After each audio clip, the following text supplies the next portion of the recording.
আল্লাহর দাবি মুহাম্মদুর রাসূলুল্লাহ সাল্লাল্লাহু আলাইহি ওয়াসাল্লামের গোলাম হয়ে যাও, তাইলে তুমি ওই মজলিসে উঠতে পারবে আর আল্লাহর মুখের থেকে শুনতে পারবে।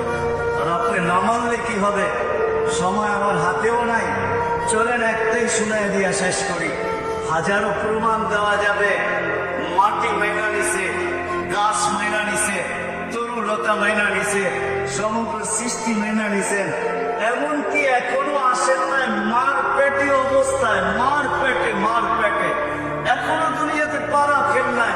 আমেনা বলতেছে, আমেনা আমি যেদিক দিয়ে যাই ওদিক থেকে সালাম আসতে থাকে, আমেনা দুজানের